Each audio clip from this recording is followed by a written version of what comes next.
Uma boa noite a todos.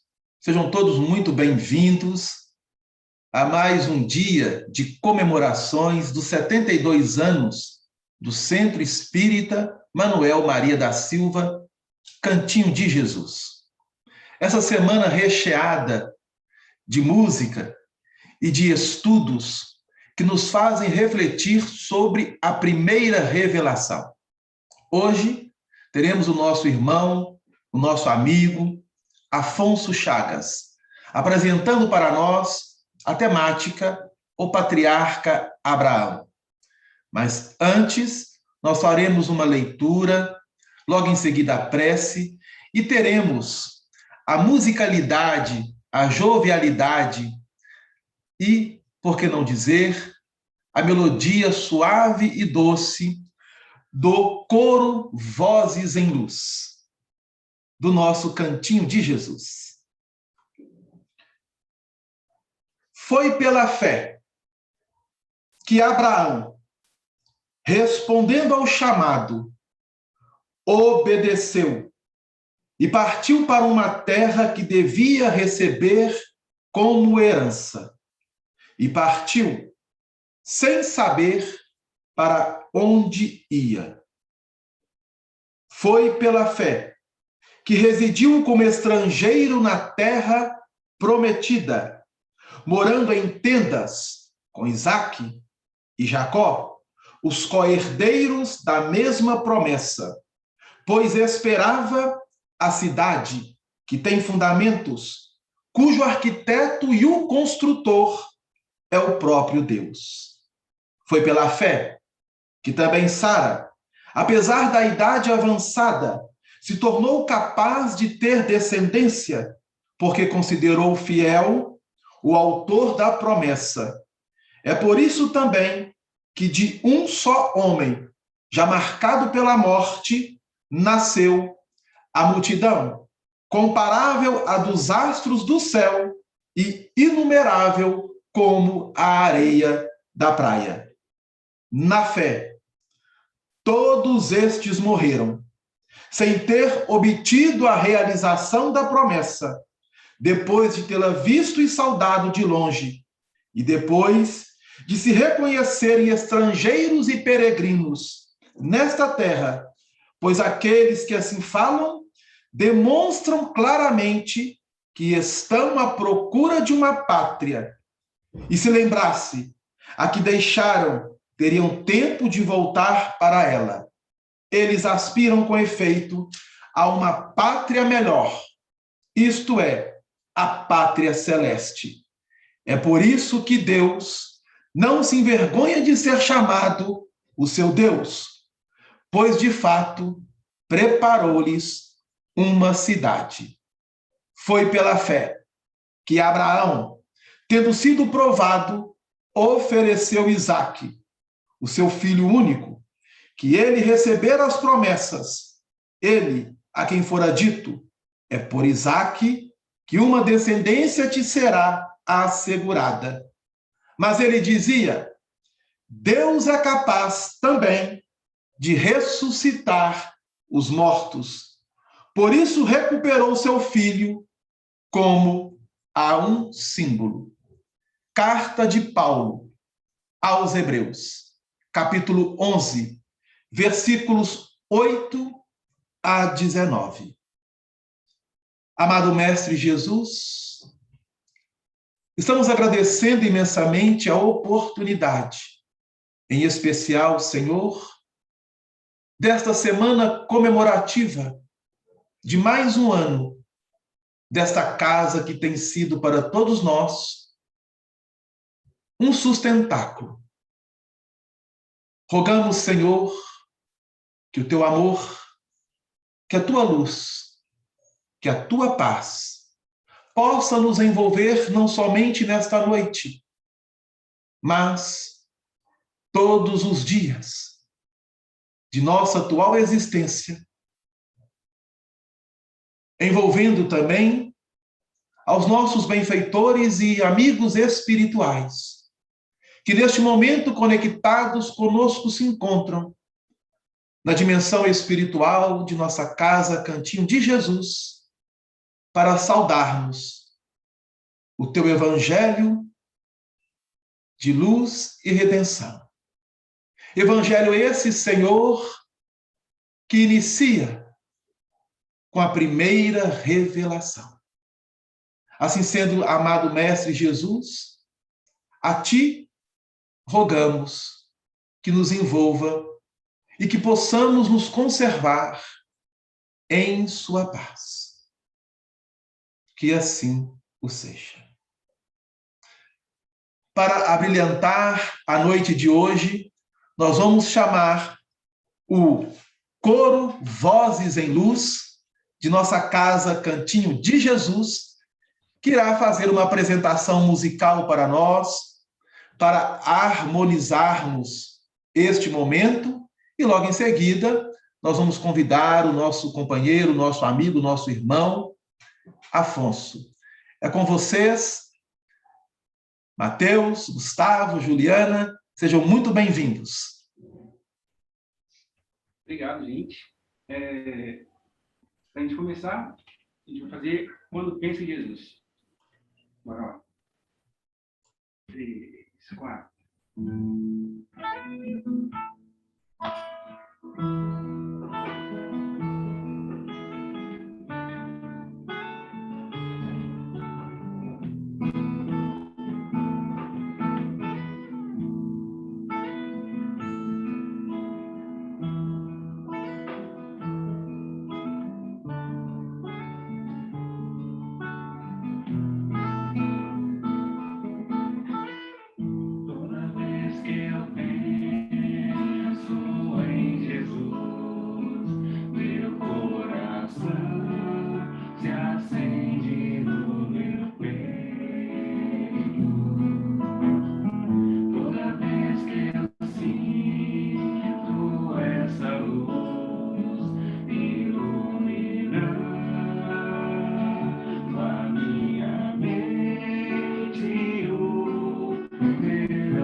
Legal, que bom que vocês gostaram. Segunda música vai ser Maravilhado.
E agora, em terceira, faremos Para Sempre em Meu Coração. Aí, né? Vamos lá. 3, 4.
Obrigado, Mateus. Obrigado, Luiz. Obrigado, Juliana. É uma alegria, uma satisfação rever vocês. Lembrando a todos que eles fazem parte, como diz a Tatiana, do nosso cantinho. Eles são coisa nossa, é nosso. Da mesma forma também que o Afonso é nosso, né, Afonso? Oba. Esse coração querido, esse coração amigo. Nós estamos agradecendo a você por mais este ano, por essa presença, pedindo a Jesus que continue abençoando a você, abençoando a todos nós que nos encontramos aqui, em especial, fazer aqui uma singela homenagem aos meninos que cantaram e de todos aqueles que passaram pelo cantinho, pelo coral do cantinho, pelo coralzinho do cantinho, e que hoje estão continuando aí a estrada que deve ser. Afonso, é com você, meu amigo.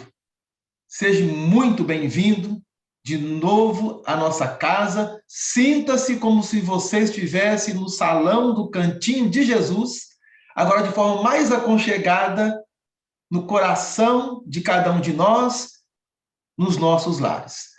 Boa noite, seja muito bem-vindo. Obrigado, Delano. Obrigado, Jaqueline.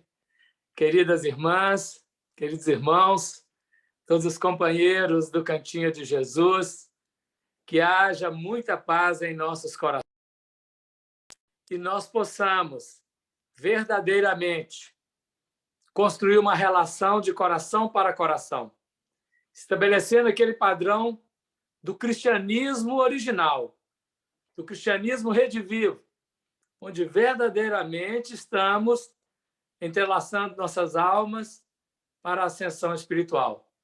Felicitações por mais um aniversário. É um ciclo que se conclui com êxito e abrindo um novo ciclo para que o êxito espiritual continue sendo a nossa meta, dedicação, realização. Que Deus abençoe cada dia, todo o grupo, todo o coletivo, na inspiração superior dos seus guias espirituais. Abraão, primeiro grande patriarca, inserindo na terra a alvorada da primeira revelação, a lei de justiça, que deve reger a consciência humana. Dentro da estrutura do Gênesis, Abraão é dedicada à história de Abraão 13 capítulos, do capítulo 12 ao capítulo 25. O Gênesis, num todo, tem 50 capítulos. Abraão tem um grande destaque. É o primeiro grande patriarca. Uma contextualização dentro da ancestralidade, dentro do elemento da genealogia, nós vamos encontrar toda a história primeva de Adão e Eva. Seus descendentes, Caim, Abel, Sete. Descendente de Sete, nós encontramos Enoque, na linhagem de um tempo. Depois Lameque, Noé. E com o dilúvio de Noé, ou dilúvio do qual Noé participou, nós temos 3 descendentes. O Cão, o Jafé e o Sem. O Sem vai gerar o grupo chamado Semitas.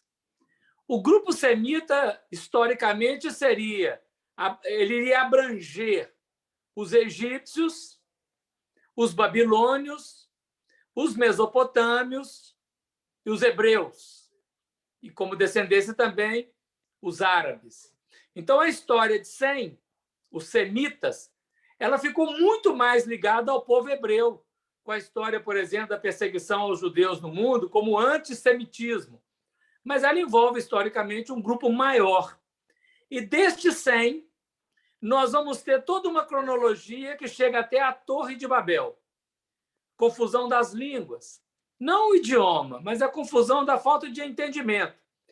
Nesta falta de entendimento, uma confusão generalizada que está simbolizada na Torre de Babel, que a gente pensa às vezes que é confusão de idiomas, mas aquela confusão de línguas seria como nós vivemos hoje, uma confusão de entendimentos, uma confusão de ideologias distorcidas, gerando conflito.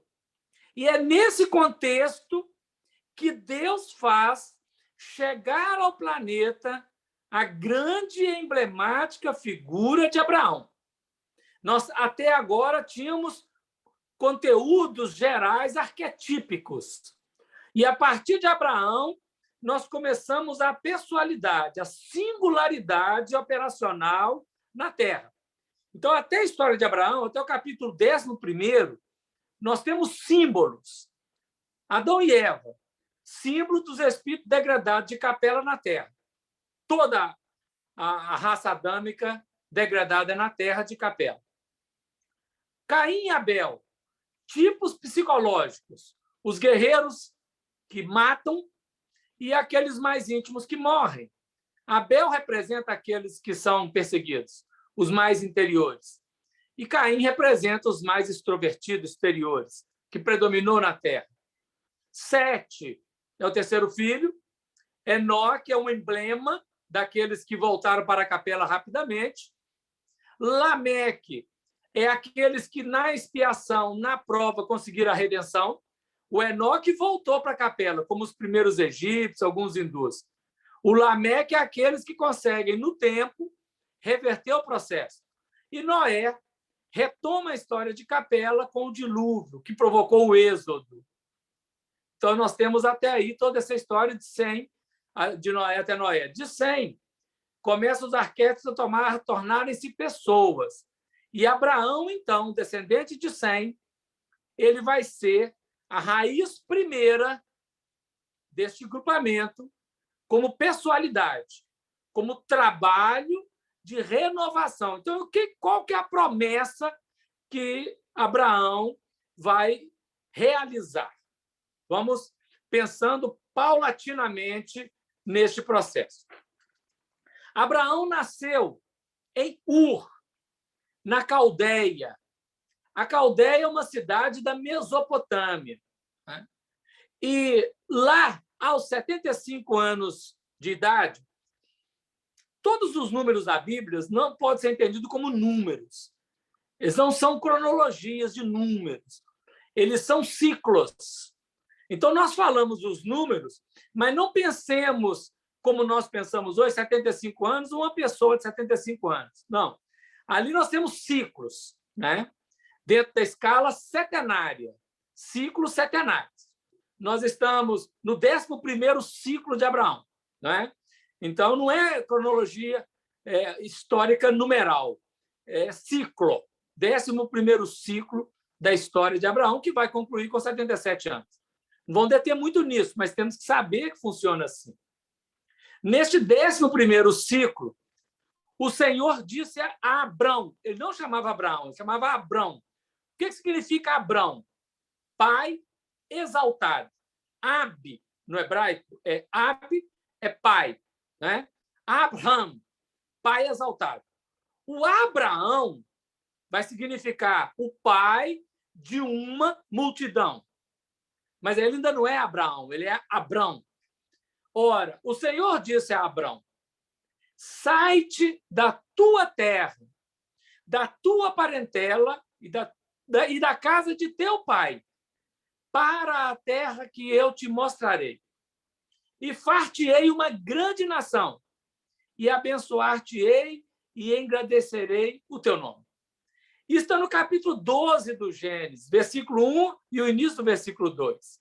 Como o nosso irmão Delano leu anteriormente, na carta aos Hebreus, capítulo 11, versículo 8, Paulo de Tarso vai resgatar essa história, dizendo que Abraão obedeceu, saindo sob o convite da orientação espiritual para uma terra, mas saía sem saber para onde ia, mas foi.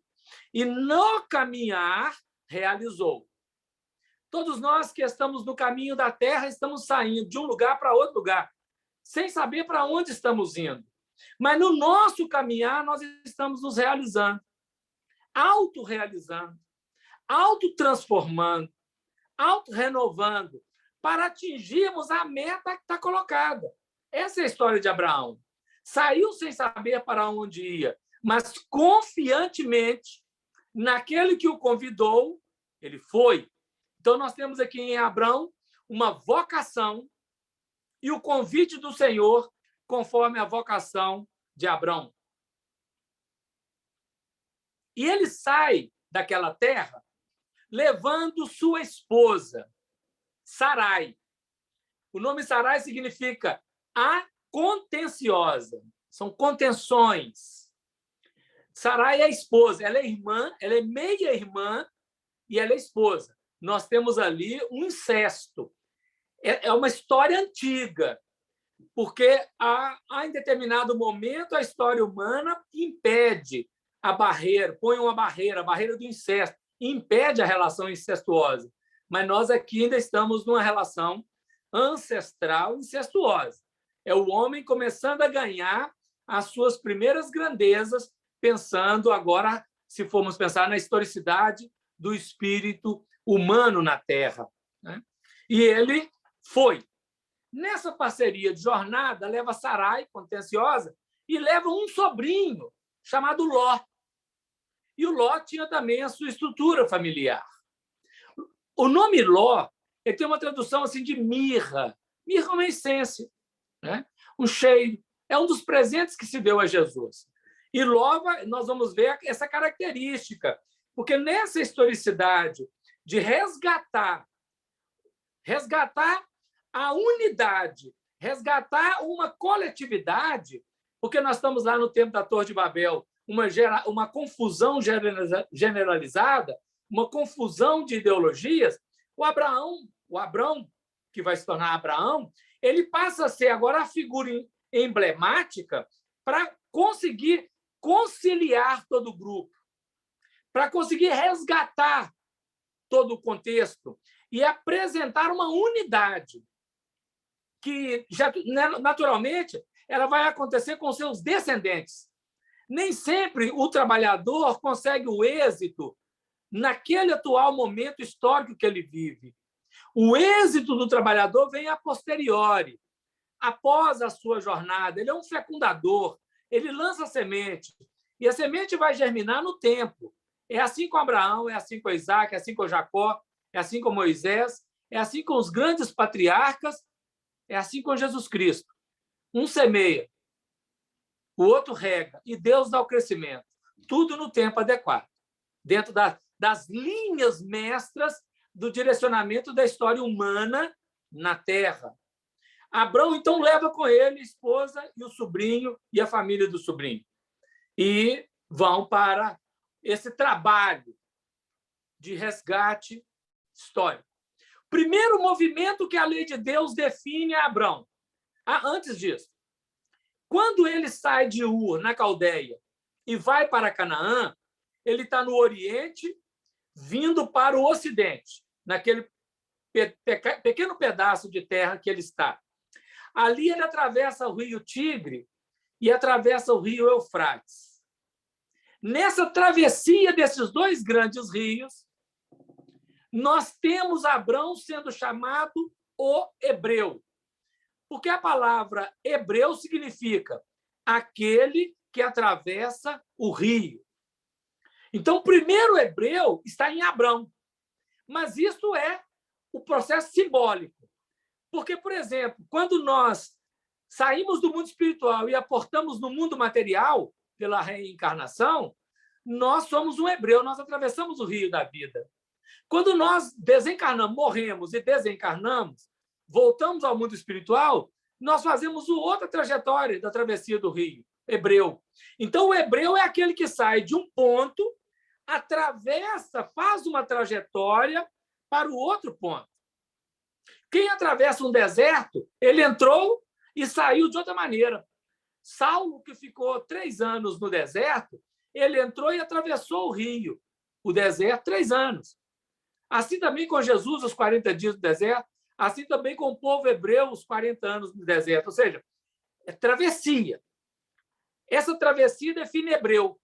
Então, hebreu, que virou o nome de um povo, ela significa uma trajetória, o deslocar de um polo para outro, de solteiro para casado, assim, de não ter filhos a ter filhos. Ou seja, é qualquer travessia que nós pudermos pensar. Abraão é o primeiro patriarca, o primeiro hebreu. Quando ele faz essa travessia e chega a Canaã, começa uma grande fome naquele lugar.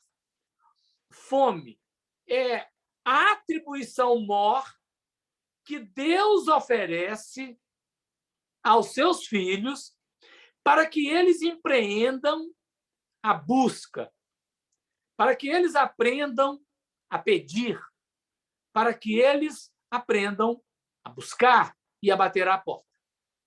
A fome, ela é o instinto de conservação individual primordial, que impulsiona o ser a buscar, a nutrir-se. Então, houve uma fome. E o que fez Abraão e o seu grupo? Foi ao Egito. Então, nós estávamos na Mesopotâmia, viemos até Canaã, e de Canaã ao Egito. Abraão é o primeiro hebreu a entrar no Egito. A simbologia.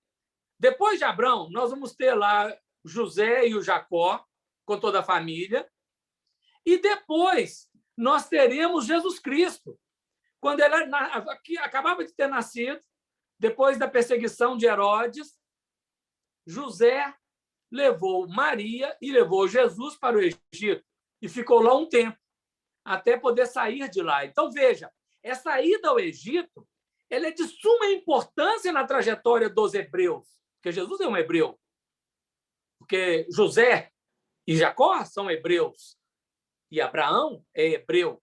Então, esse processo, esse Egito, o Egito é um símbolo.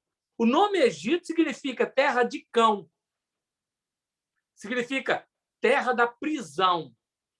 O Egito é uma prisão. Em nós, psicologicamente, significaria o subconsciente, aquela região psicológica daquilo que já foi vivido por nós, que nos aprisiona ao nosso passado. Então, nós precisamos ir ao nosso passado, ressignificar, reencontrar o passado para ter a autorização de sair do passado e avançar em direção ao futuro. A cada ciclo que nós avançamos, temos que resgatar o passado. Vou dar um exemplo simples. Quando nós entramos na escola, quinta série, nós aprendemos lá sobre os conjuntos na matemática. Conjunto A, conjunto B, conjunto dos números naturais, conjunto A, interseção com conjunto B, o conjunto dos números racionais e irracionais. Ou seja, nós aprendemos conjunto. Quando nós avançamos na faculdade de matemática, nos primeiros dias de aula, nós temos que resgatar conjunto para avançarmos nas equações até atingirmos todo aquele elemento das equações mais complexas que a faculdade de matemática vai oferecer, né? Porque é preciso recuar naquilo que já foi, avaliar, ressignificar, dar um novo sentido para avançar nas linhas mestras superiores, em todos os processos da vida.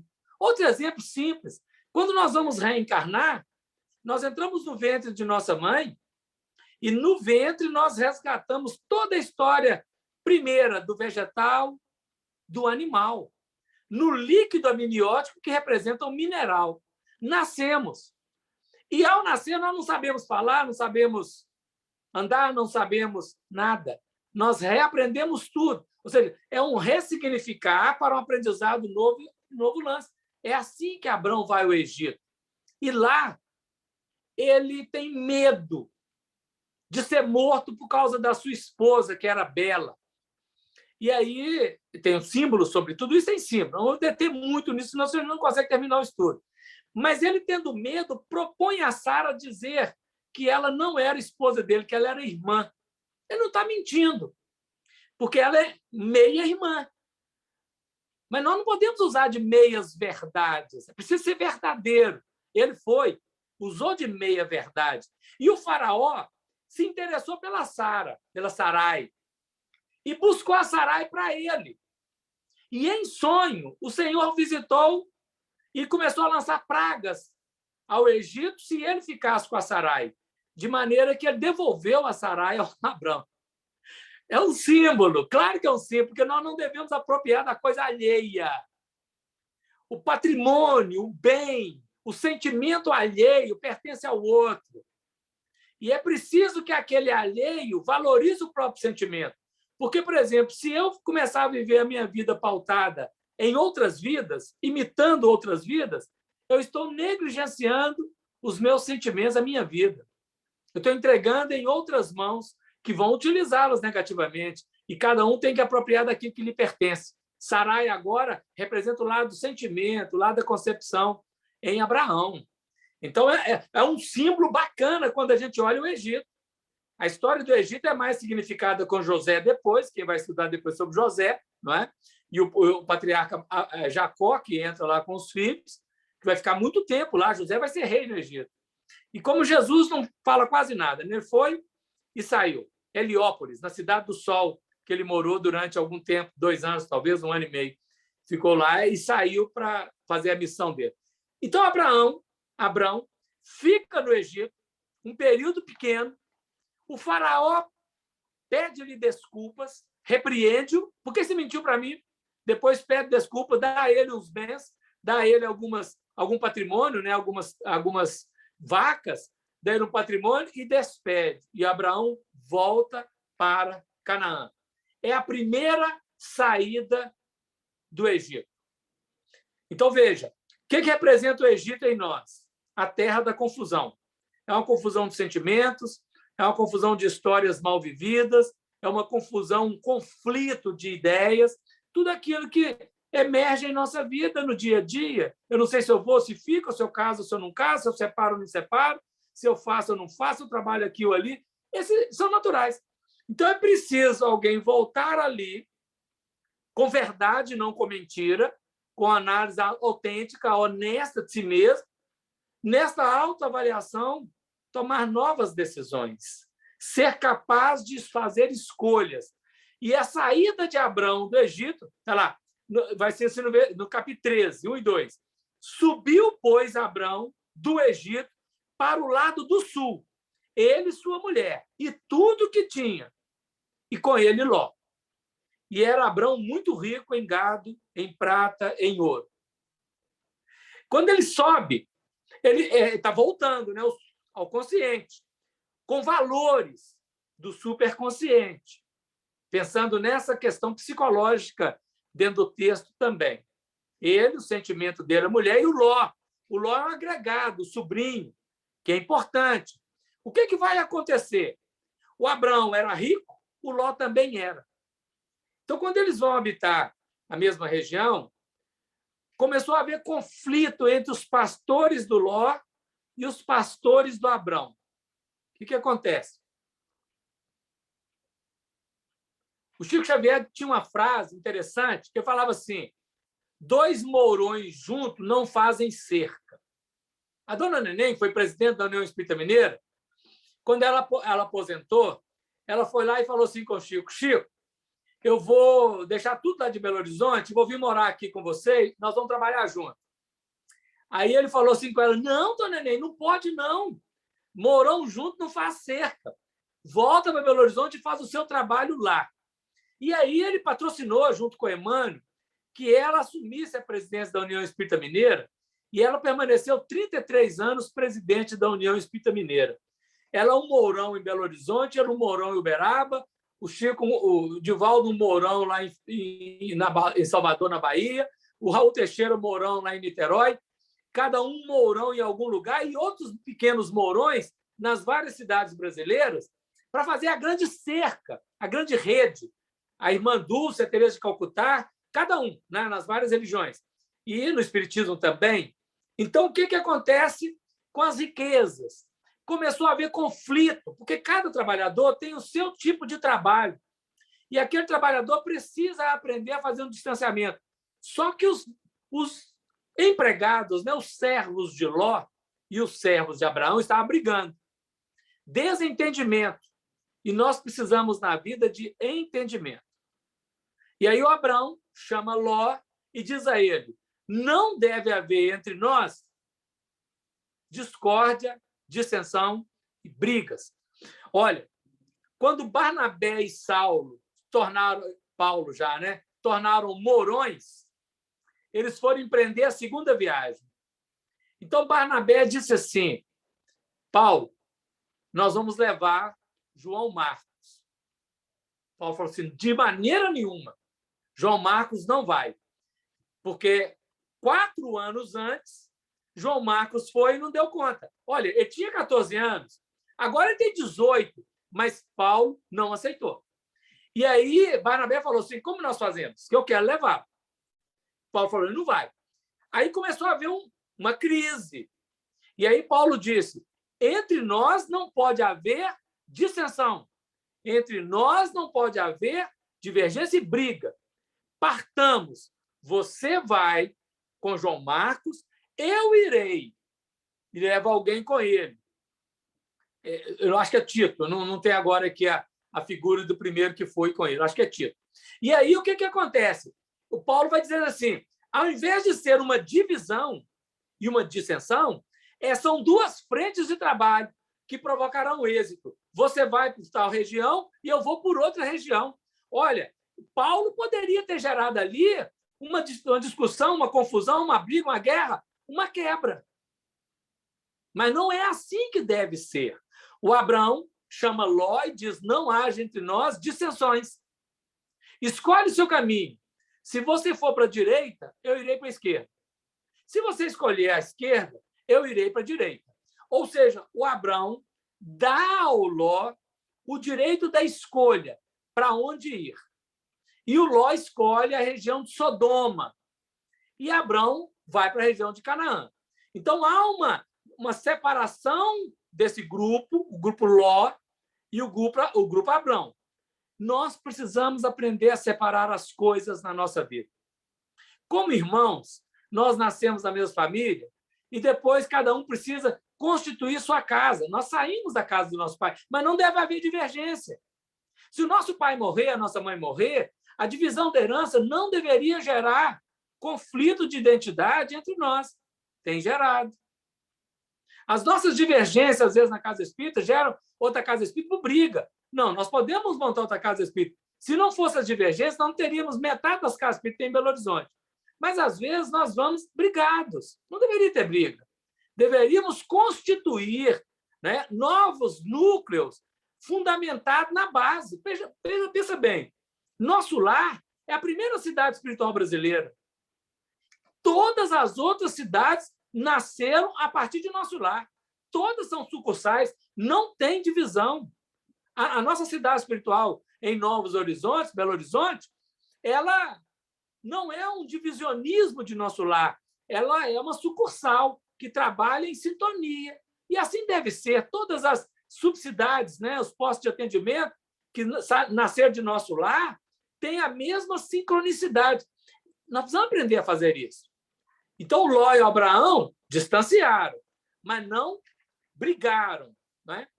Não teve uma contenda, não podia ter uma contenda e nenhuma separação. Cada um escolheu um caminho para a produção. O que acontece logo após? Um outro grupamento externo entra em guerra contra Sodoma e domina Sodoma e prende todo mundo e prende inclusive o Ló. Então, veja, quando nós iniciamos nossa trajetória individual, são um grupo coletivo, depois nós começamos a fazer a nossa trajetória, nós podemos, às vezes, nos fragilizar muito e ser dominados por alguma coisa. Sodoma vai representar, na Bíblia, as distorções de ordem sexual. Todas. Distorção. Tudo aquilo que é geratriz de conflito afetivo sexual. Ciúme, adultério, prostituição, todas, né, as distorções de ordem sexual. Ló foi habitar lá. E essa cidade foi dominada. Né? Ela foi dominada pelos guerreiros estrangeiros. Abrão soube disso. O que Abrão fez? Ele vai e entra naqueles guerreiros e vence os guerreiros e liberta Ló e liberta Sodoma. Ele ganha a guerra. Ou seja, quando algum amigo nosso que caminha conosco, vamos pensar nesse sentido, entrar em conflito, entrar em queda, entrar em erro, ele deveria receber da nossa parte um investimento de renovação. Nós vamos colocar o nome na reunião de desobsessão, vamos visitar, vamos aplicar paz, vamos imaginar que seja nesse sentido. Vamos fazer todo o trabalho para resgatar aquela pessoa. Abraão fez isso. E não rechaçar, brigar, xingar, não é? Não, se entrou em queda, o irmão entrou em queda, precisamos reerguê-lo. Agora, vamos imaginar que nós é que tenhamos entrado em queda. Nós, pela lei divina, esperamos dos nossos irmãos que permanecem firmes na fé que venham nos ajudar, nos resgatar. Resgatar a nossa história. Assim os benfeitores têm feito conosco. Eles vão no umbral, nos resgatam, patrocinam a nossa encarnação, avalizam a nossa encarnação, e nós estamos aqui com inúmeros avalistas espirituais, que às vezes nós nem damos conta. E precisamos ser avalistas na encarnação de outros. O Abrão foi avalista na encarnação do Ló, porque ele se perdeu, junto com o grupo Sodoma, vício sexual. Quando Abrão domina essa guerra, o rei de Sodoma diz a Abrão: pode pegar o que você quiser, porque agora que você nos resgatou, os despojos da guerra são seus. Abrão não aceitou. Abrão não aceitou. Ele disse: não posso. Eu jurei ao Deus Altíssimo que de um filho até a correia de um sapato não tomarei coisa alguma de tudo que é teu. Para que não te digas, para que não digas um dia, eu enriqueci a Abrão. O Paulo, quando ia para as tarefas, nas viagens, ele não vivia às custas de ninguém. Ele trabalhava. Para que ele não vivesse às custas da igreja. É verdade que ele teve momentos que ele ficou em casas de ricos, que patrocinavam muita coisa. A irmã Febe era rica, a Lígia era rica, Lídia, né? Lídia era rica. Então, Paulo viveu. Mas em todas as tarefas que ele fazia, ele levava o seu tear e trabalhava para ganhar o sustento, para não ser pesado a ninguém. O Abrão disse: não serei pesado. Eu não vou me enriquecer com o dinheiro do outro, da casa do outro. Não é? Como no livro que o Divaldo lançou recentemente, nós vemos lá tesoureiros de casa espírita retirando dinheiro para si próprio. Não pode. Não, digamos assim, não deve. Porque poder pode. Às vezes a pessoa quer fazer, ela faz. Vai ter que arcar com isso, não é? Então, são situações delicadíssimas. Abrão não aceitou os despojos, né? E, por não ter aceitado os despojos, ele deu um plus dentro da sua caminhada. Toda vez que nós, diante da prova, nós escolhemos a lei divina, o correto, nós temos uma vitória espiritual. E a vitória espiritual de Abrão mereceu uma visita. Talvez a mais sublime das visitas. Abrão recebe a visita de Melquisedeque. Que é Melquisedeque? Melquisedeque é Cristo. Mas Melquisedeque é um título. É como César. César é um título de todos os imperadores romanos. É como Faraó. Faraó é título de todos os líderes reis do Egito. Então, Melquisedeque é título para todos os Cristos. Então, esse Melquisedeque é Cristo Jesus. Mas Melquisedeque, na Bíblia, ele também faz relação ao Cristo do Cristo.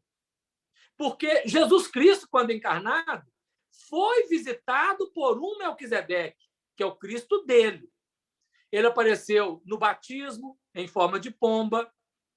Ele apareceu no Monte Tabor, no dia da transfiguração, com uma voz sublime, que Pedro ficou encantado depois que viu viveu Elias e Moisés e o Melquisedeque, né, que não fala lá Melquisedeque, mas fala do pai, era o Cristo do Cristo, não é? Então, esse Melquisedeque é Cristo, mas é Cristo Jesus e o Cristo do Cristo. Aquele que é o dirigente do Cristo Jesus. Porque Cristo Jesus é Cristo do sistema solar, Cristo planetário, partícipe de comunidade que dirige o sistema solar. Mas, por exemplo, o nosso sistema solar, lá no livro Obreiros da Vida Eterna, nos informa isso, o nosso sistema solar pertence à constelação de Hércules. Ela tem um Cristo. Esse Cristo de lá é que governa todos os sistemas solares pertencentes à constelação de Hércules. A constelação de Hércules pertence à constelação de Andrômeda, muito maior, tem outro Cristo. A Andrômeda pertence à Via Láctea, que tem outro Cristo. Então, é uma loucura. Melquisedeque é Cristo, visitou Abraão, trouxe a Abraão pão e vinho. Jesus vai oferecer à humanidade pão e vinho no dia da Santa Ceia, da última ceia. Ele oferece pão, que é o corpo doutrinário. É doutrina, é conteúdo. E vinho, que é dinâmica, é emblema do trabalho do Criador. Diz lá no Prolegômenos do Livro dos Espíritos, né? da cepa. O vinho, a cepa reduz nela toda o emblema do trabalho do Criador, onde espírito e matéria estão conjugados. É dinâmica. Então, pão e vinho, Melquisedeque está dizendo assim, Abraão, existe conceito, doutrina, mas doutrina exige dinâmica, ou seja, vivência, é o vinho.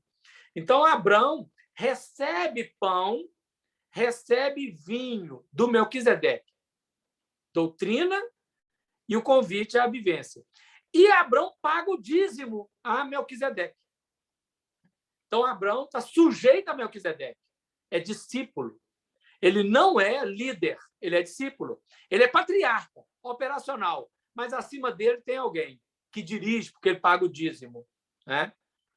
Melquisedeque é sacerdote do Deus Altíssimo. Vai encarnar como Jesus Cristo depois.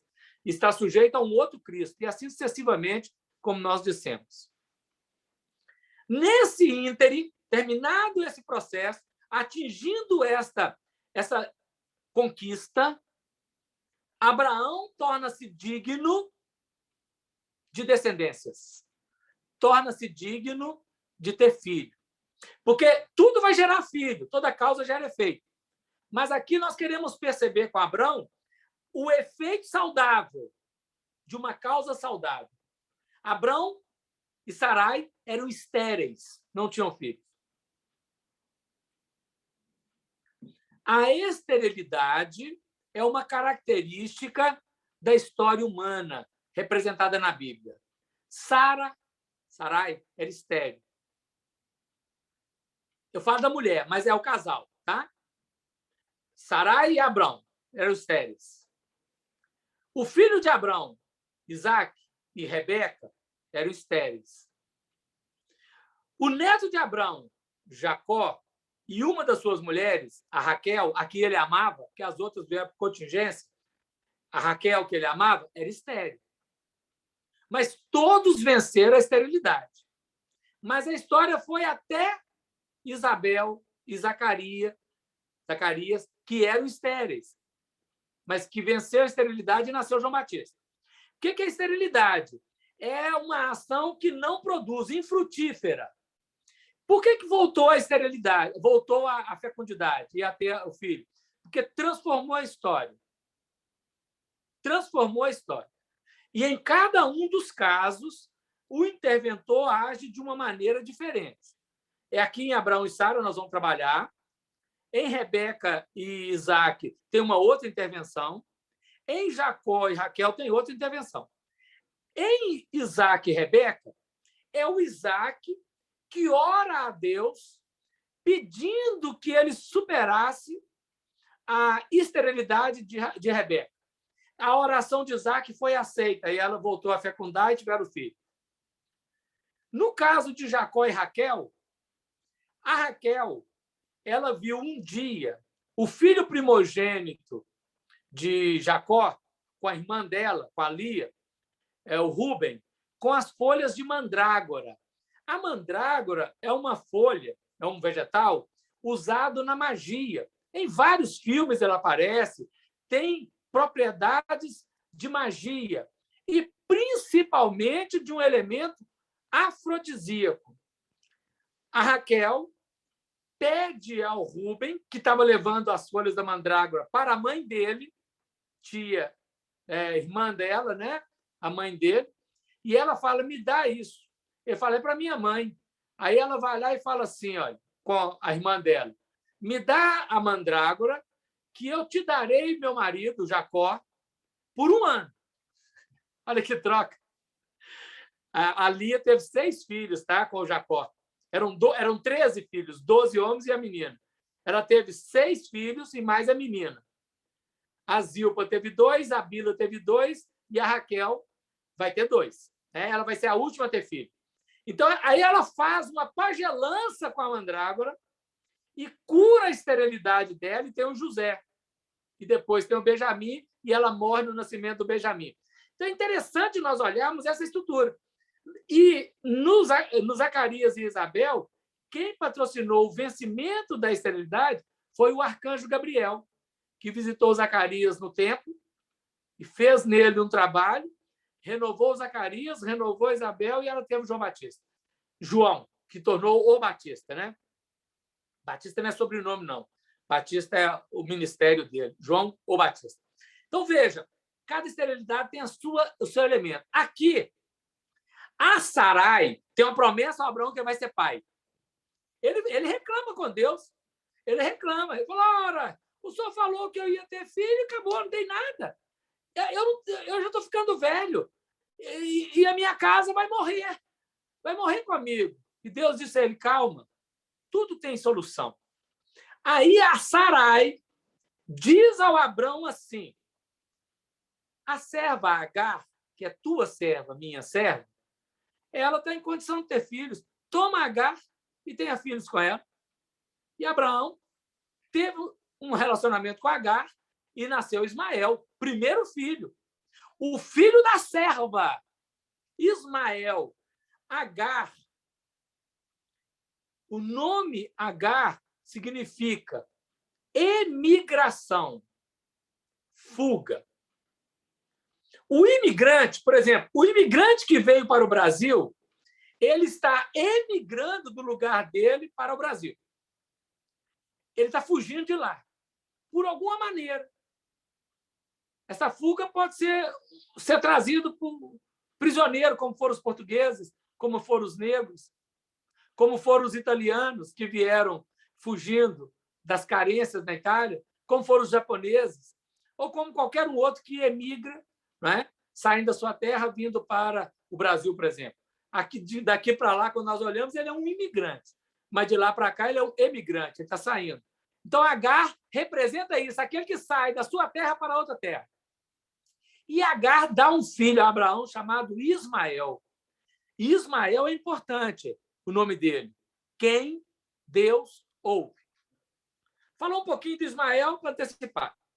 O Ismael, daí a pouco, já antecipando a história, quando eu tiver 13 anos, vai nascer o Isaac, que é o outro filho, o filho da Sara.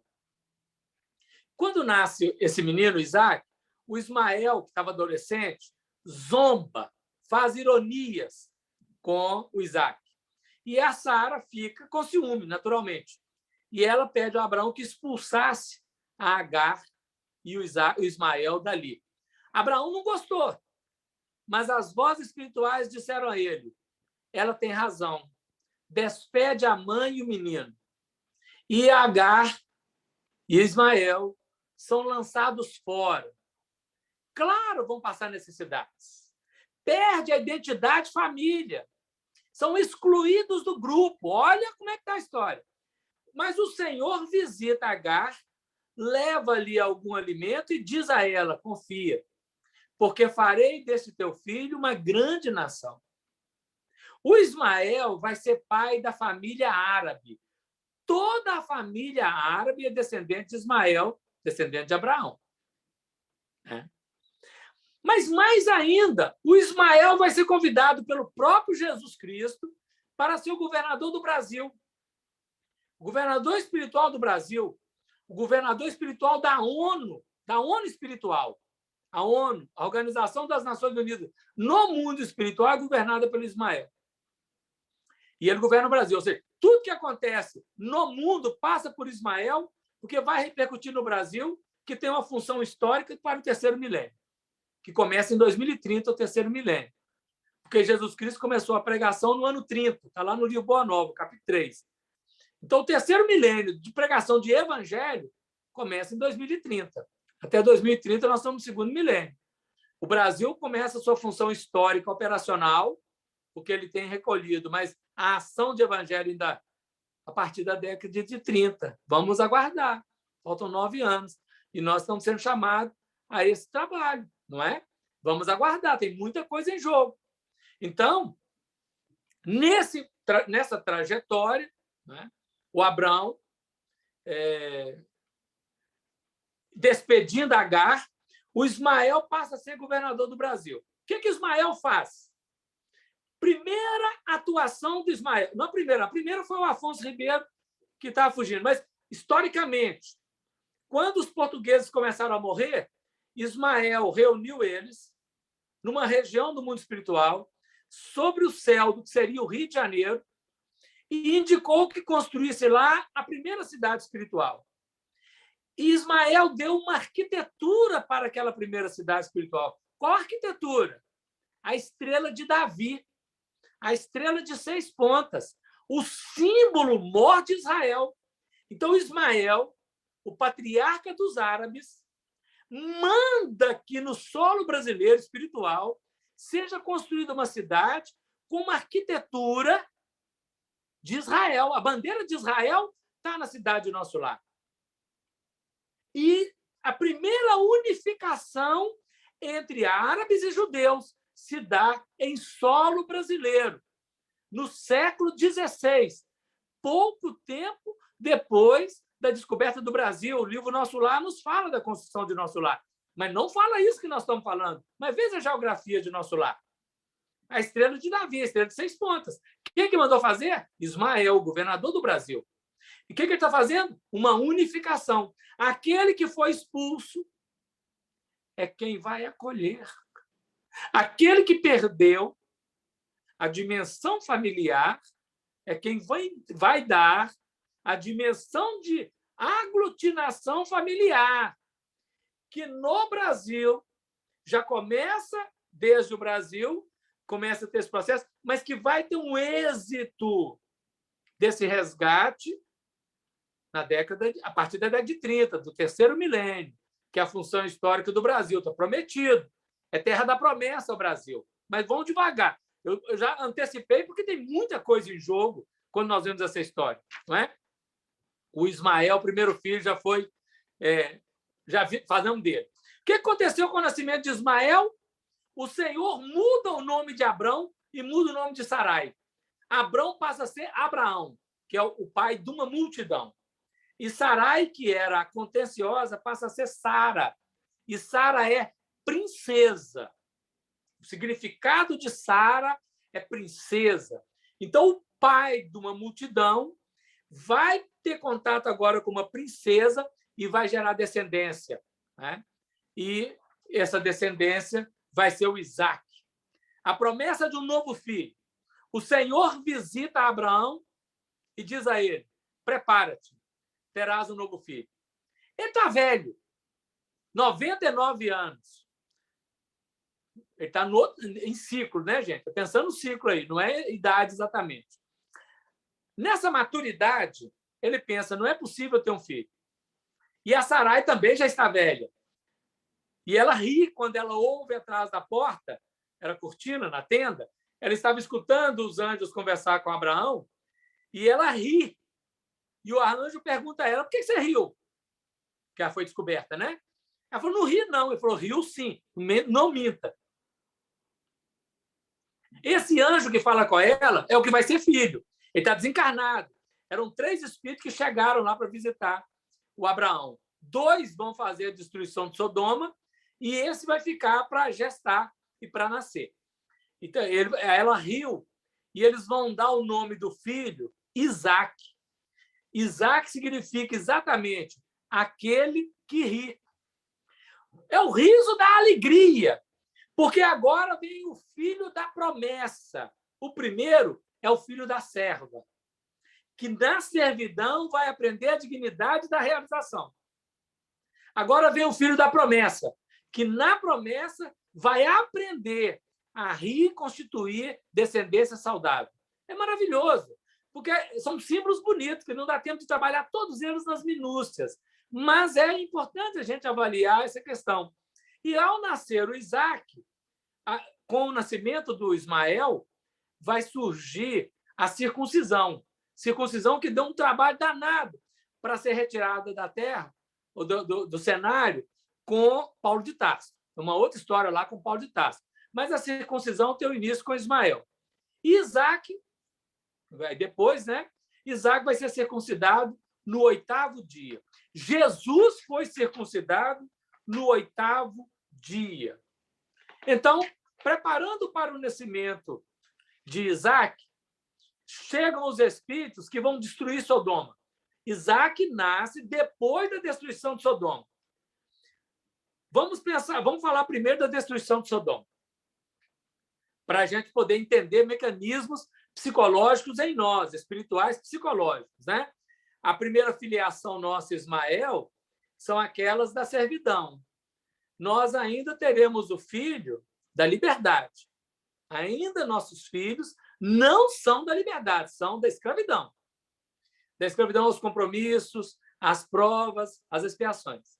Nós aprenderemos em tempo adequado o nascimento dos filhos pela liberdade, onde nós temos autonomia espiritual.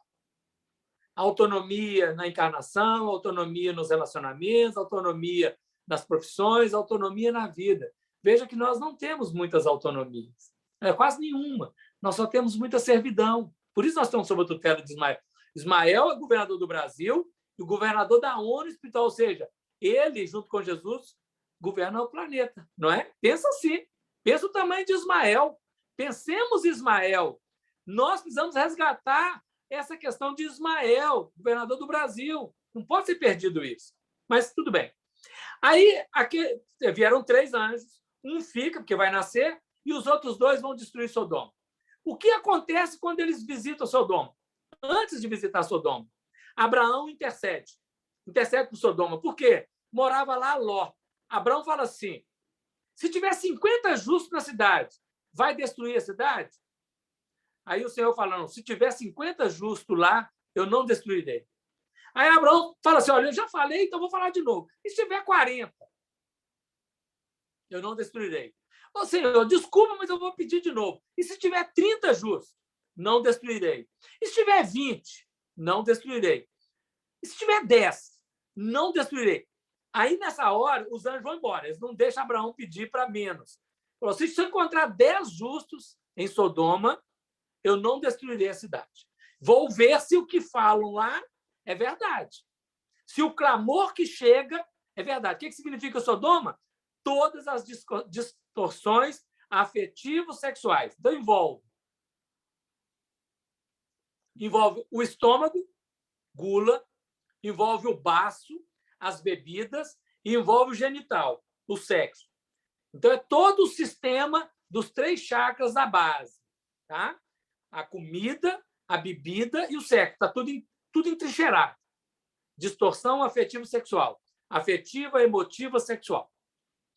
Se eu encontrar 10 justos no contexto, não tem destruição. Mas foi lá. Os anjos, quando chegaram em forma de homens materializados, os homens da cidade queriam pegá-los. E eles ficaram na casa do Ló. E aí o Ló não deixou, eles queriam destruir o Ló. E os anjos fizeram um movimento de conflito e confusão, nós não vamos entrar nesses méritos, com os homens da cidade lá, e não conseguiram pegá-los. O Ló chegou a oferecer as 2 filhas que ele tinha. Não quiseram. Então, veja o nível da distorção que estava. a distorção da nossa vivência afetiva, vivência na comida, todas as distorções que nós pudemos pensar estavam ali simbolizadas. E aí eles recomendam ao Ló que saísse da cidade. O Ló tinha 2 genros, e os genros não acreditaram no que o Ló falou. Então, os genros voltaram para a cidade para viver as distorções. Saiu o Ló, a esposa e as 2 filhas. E a recomendação era: sai e não olha para trás. Aí é o problema, né? Quando nós estamos avançando em direção a novas realizações, o passado significa o subconsciente. Não podemos olhar muito, não. Busca a ideia que teve, ressignifica e vai à frente, senão o medo instaura. A esposa de Ló olhou para trás, ou seja, ela não conseguiu avançar com segurança. Ela tinha lá um apego naquela cidade, ela tinha algum apego, ela tinha alguma coisa. É quando a gente quer parar de comer carne e passa em frente àquele lugar que faz aquele frango assado e dá vontade de entrar lá e comer o frango inteiro, por causa do cheiro. Alguém frita uma costelinha de porco, aquele negócio entra no nariz, envolve assim a cabeça, é uma loucura para quem está querendo parar de comer carne, né? E aí a pessoa, se ela não der conta, ela volta e come. É o que aconteceu com a esposa do Ló. E ela virou uma estátua de sal. O que é aquilo? É uma cristalização, perdeu o valor e cristalizou no passado, não conseguiu avançar. Aí fugiu o Ló e as 2 filhas. O Ló, e Sodoma está sendo destruída, pegou fogo. Não é? É o fogo purificador que o livro Obreiros da Vida Eterna nos fala, tá? O fogo purificador destrói e queima tudo no mundo astral. E na Terra também. São as destruições necessárias, né? Que precisa, através de doenças, através de crises, através de Covid, ou seja, de tudo que puder para gerar uma alteração do padrão, queimar karma. Né? Aquele fogo de Sodoma é queimar karma. O Ló foge, vai para a cidade de Zoar. Só que quando ele chegou na cidade de Zoar, eles acharam que ali não era legal para eles, que aquele grupo ali não era legal, eles eram melhores que aquele grupo. Aí eles foram para uma outra cidade. Chegar lá, não acharam legal, ficaram com medo, acharam que eles não eram. E aí foram os 3 para o alto do monte e montaram uma tenda para os 3 morarem. Exclusivismo. Olha a negatividade. Não permitiu convivência. E aí o Ló começa a envelhecer. E as filhas falam assim: nós não encontramos ninguém digno para gerar filho conosco. O que elas fizeram? Primeiro a mais velha, depois a mais nova. Embebedaram o Ló, tiveram um relacionamento com ele e tiveram filhos. A primeira teve o filho Moabe, que é os Moabitas. E a outra teve outro filho, né? Que é os Abinitas. Acho que é esse o nome. E eram rivais de Israel. Filhos do incesto.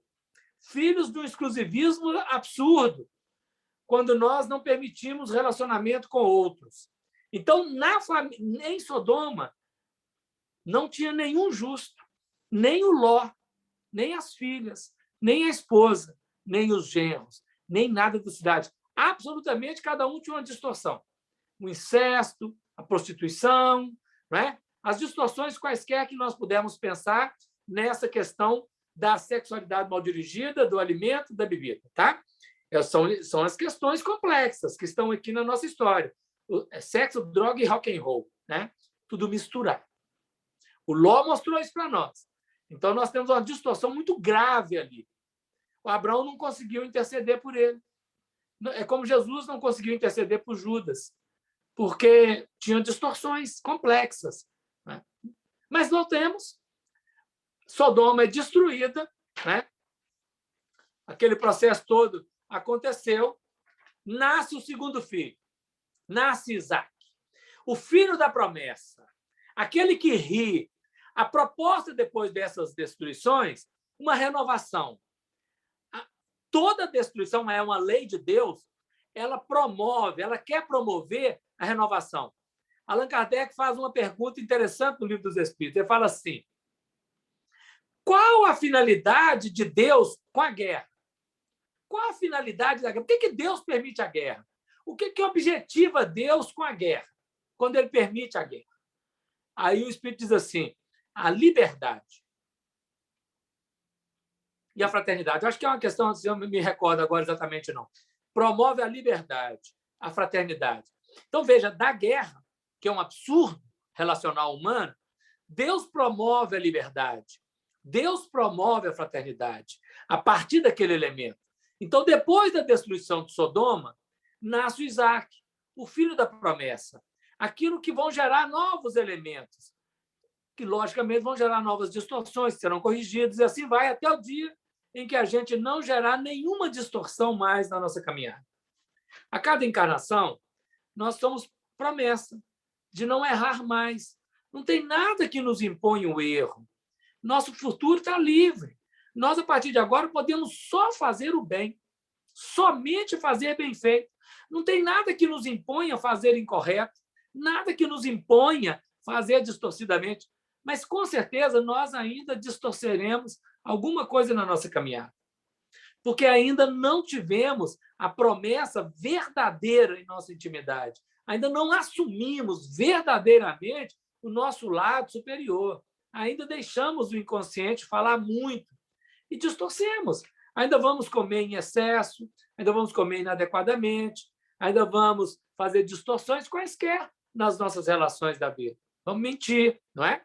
A mentira está aí até hoje, né? O pai da mentira até hoje está aqui gerando conflito em nós. É uma pena. Mas nasceu Isaac, o filho da promessa. E quando Isaac está entrando na adolescência, que é a fase de transição, o Senhor Deus diz assim a Abrão: Abrão, estou com saudade do meu filho. Olha que Abrão já tinha expulsado Ismael e Agar. Estava só ele, a Sara e o Isaac, compondo uma felicidade, e o Senhor Deus disse: eu quero o meu filho Isaac. E Abrão sofre com aquilo, mas ele não resiste. Ele obedece. E ele vai fazer a oferta de devolver Isaac para Deus. Isso é sacrifício. E aí ele chama Isaac, alguns servos, prepara todo o material, o cutelo, a madeira, né? Tudo para um sacrifício, e vai até o Monte Moriá. O Monte Moriá é aquele monte que está de frente ao monte onde está Israel, onde está Jerusalém, ao Monte Sião. Aquele monte de frente ao Monte Moriá. Então, ele vai até o Monte Moriá para fazer o sacrifício de Isaac. Quando ele está preparando todo o material, fez o altar, Isaac fala assim: papai, olha, nós trouxemos tudo, mas não trouxemos o cordeiro, não trouxemos o carneiro. Como é que vai fazer a oferta sem carneiro? O Abraão fala assim com ele: Deus proverá, meu filho. Aí, prepara. E o menino, 12 anos, pergunta de novo, 13, né? Papai, cadê o carneiro? Nós temos que fazer, cadê o carneiro? Aí Abrão fala assim: meu filho, o Senhor diz que você vai ser o carneiro. Você vai ser o cordeiro. É você que vai ser sacrificado. Você imagina o pai falar para o menino de 13 anos isso? Né? Como é que nós sacrificamos o nosso filho? Como é que nós sacrificamos o nosso primogênito? Não era o primogênito, é o primogênito da promessa, não é o primogênito que Ismael é o primogênito. Como é que fazemos isso, gente? Claro que tem um símbolo aí por detrás, não é? Nós precisamos matar as repetições do erro em nós. Se matar. Para rir com alegria, nós não podemos rir tripudiando sobre o outro. O riso tem que ser de vitória espiritual e não de vitória mentirosa, não de conquista infeliz. Tem que ser um riso de conquista feliz. Nós temos que matar o negativo para que o verdadeiro, o positivo, sobreviva. Mas o que o Isaac faz? É assim que tem que ser, né? Ele coloca as mãos e fala assim: papai, então cumpra a vontade de Deus. Isaac, gente, vai encarnar depois como João Evangelista, tá? Vai ser o Daniel, Samuel, Daniel, João Evangelista, Francisco de Assis. É um espírito já nobre, muito nobre. Isaac não é qualquer um, não. O Isaac vai nascer como Samuel, Daniel, João Evangelista, Francisco de Assis. Hoje ele é o gerente da terra, junto com Jesus, junto com Ismael. Não é? Tem coisas aí para a gente estudar, muito profundas. Só para a gente ter ideia, Abraão vai nascer depois como Salomão, depois como Pedro, depois como Pátios, depois como Frei Leão e, por último, como Pietro Baldi, mais recente. Né? São histórias daquele povo. Né? O José, que é neto de Abraão, bisneto, ele vai nascer depois como Davi e depois como Paulo de Tarso.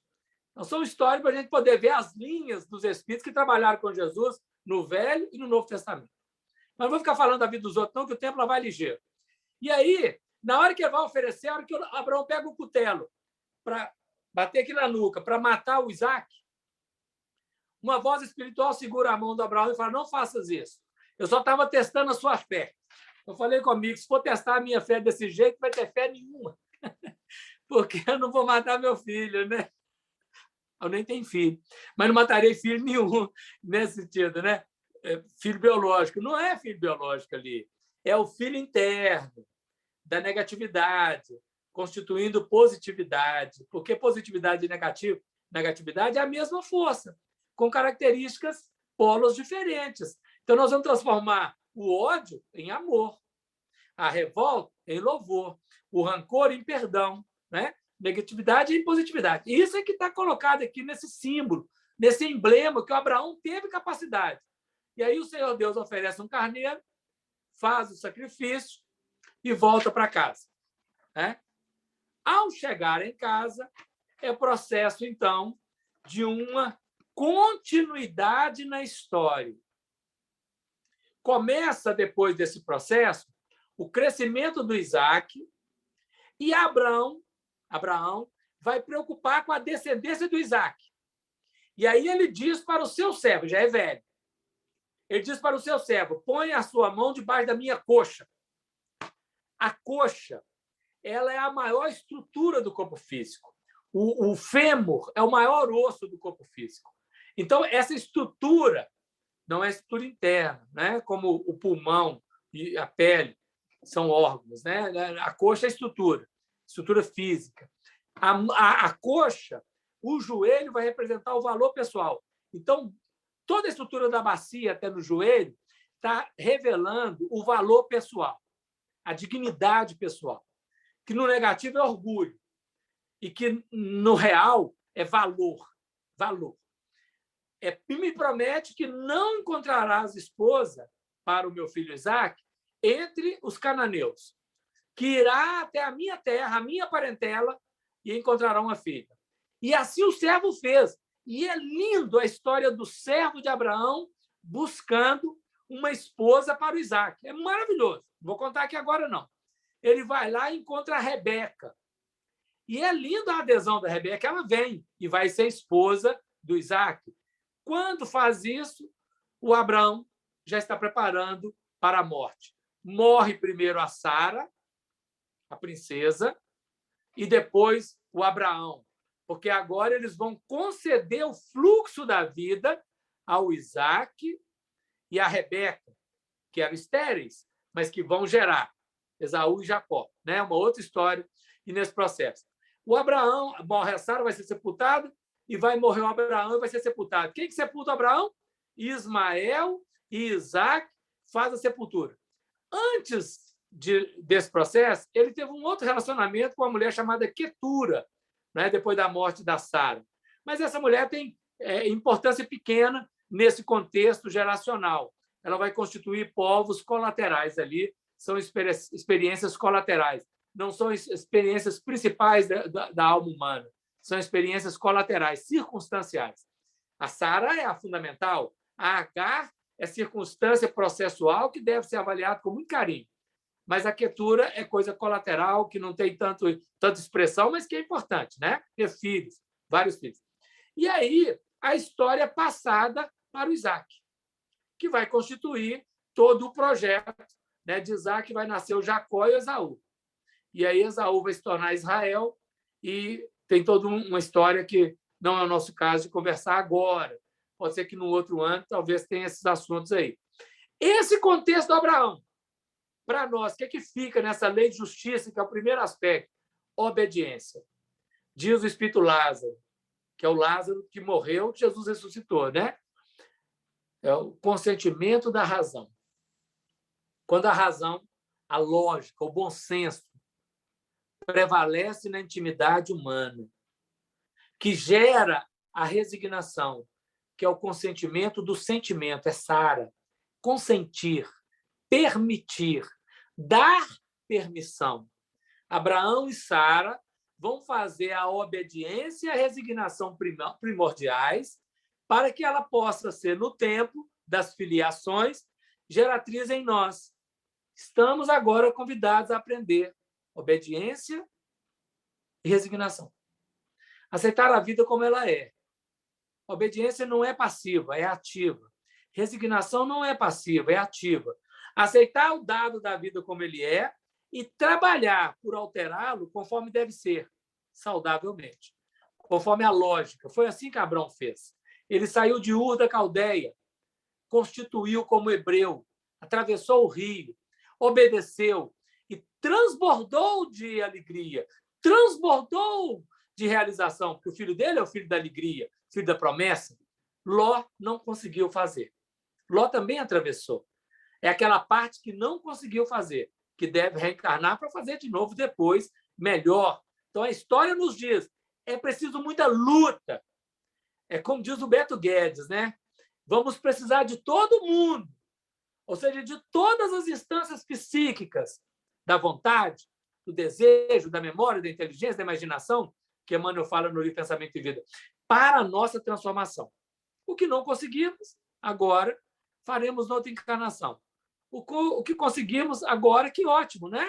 Então, o Abraão conseguiu fazer toda essa travessia. Por isso, ele é o primeiro grande patriarca, aquele que fez a travessia corretamente, saudavelmente, e teve uma produção exitosa. E dali vem as descendências, o ramo exitoso. Em todos eles vão ter distorções. Todos vão ter distorções. Só em Jesus Cristo e em João Batista que não há nenhuma distorção. Porque João Batista não gerou descendência, nem Jesus. E eles dois fizeram travessias saudáveis, cada um no seu patamar, claro, né? Lembrando que Maria de Nazaré e João Evangelista já eram espíritos muito superiores. Então, processualmente, João Batista era o maior dos nascidos de mulher e Jesus, claro, é o Cristo da Terra. Então, neles nós vamos ter fecundidade saudável, que vão gerar, logicamente, a nossa redenção. Mas esse é assunto para outra ocasião. Quero agradecer a todos que me escutaram até agora, porque é conflituoso, mas é realizador. Quando nós voltamos no texto das histórias do Antigo Testamento, das histórias do Novo Testamento, conjugando esses valores psicológicos, emocionais, espirituais, que a obra de Emmanuel, Chico Xavier, nos favorece entender, que é um entrosamento, né? E aqui eu usei muita coisa do Carlos Torres Pastorino, no livro Sabedoria do Evangelho, junto com Emmanuel, com André Luiz, com Chico Xavier, né? Com toda a história do Chico Xavier. Então, nós conseguimos conjugar essas equações que o Velho, o Novo Testamento e a doutrina espírita favorecem. E, com isso, nós vamos aprender muita coisa e dinamizar essas coisas. E, se dinamizarmos bem, que bom será, teremos êxito. Então, quero agradecer o carinho que o Cantinho de Jesus tem comigo. Eu tenho um grande carinho com todos os amigos aí do Cantinho de Jesus. Que nós possamos, cada dia, nos abraçar mais, de coração, né? Como está na moda, de coração com coração, na alegria, na felicidade, na construção de um novo paradigma de relação, né? De amizade, de amor, fraternidade e de realizações saudáveis. Muita paz a todos. Muito obrigado pelo carinho. Deus abençoe. E até ano que vem, se Deus quiser, no novo aniversário, no novo ciclo. Se for presencial, que bom que será. Se não for presencial, nós estaremos virtualmente. Paz a todos. Devolvemos a palavra para o nosso coordenador, Delano. Felicidades. Afonso, nós agradecemos imensamente pela belíssima exposição, pelas reflexões que nos trouxe à noite. E, realmente, são muitas coisas que nós precisamos compreender, trabalhar.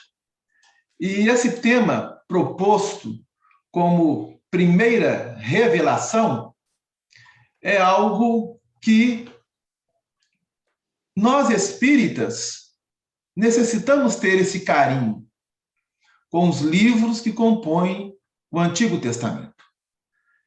A ideia eu falo que ideia, né? Não partiu de nós, com certeza.